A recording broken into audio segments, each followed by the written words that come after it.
Hello বন্ধুরা, আপনারা তো অনেক রকম পরাঠা বানিয়েছেন আর খেয়েছেনও, কিন্তু এত তাড়াতাড়ি এরকম একটা সুস্বাদু পরাঠা একবার বানিয়ে দেখুন। আশা করি আপনাদের ভীষণ পছন্দ আসবে। চলুন তাহলে শুরু করা যাক।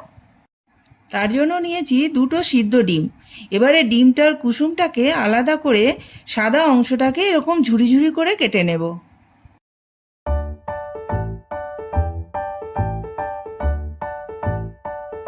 এবারে একটা মিক্সিং বাউলের মধ্যে 1 কাপ মতন ময়দা নেব।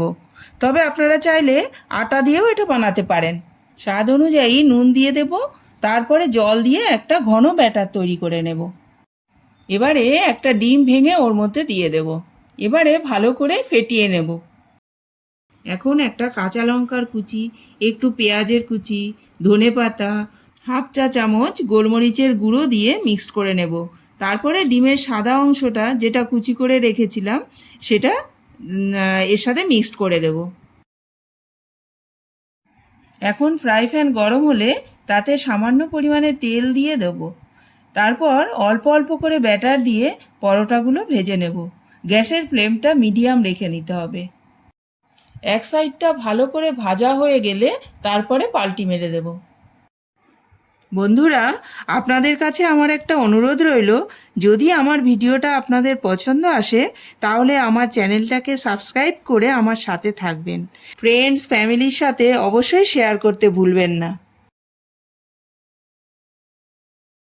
এখন ডিমের কুসুম দুটোকে এরকম ফক দিয়ে ভেঙে নেব। তার মধ্যে 1 চামচ শেজওয়ান সস আর 1 চামচ টমেটো সস দিয়ে ভালো করে ওটাকে মিক্সড করে নেব।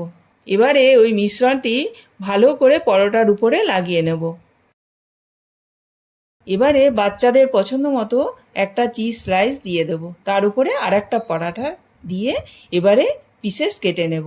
চিজটা অপশনাল, আপনি চাইলে দিতেও পারেন আবার নাও দিতে পারেন। দেখুন কি সুন্দর তৈরি হয়েছে। আজকে এই অবধি, আবার দেখা হবে একটা নতুন রেসিপির সাথে।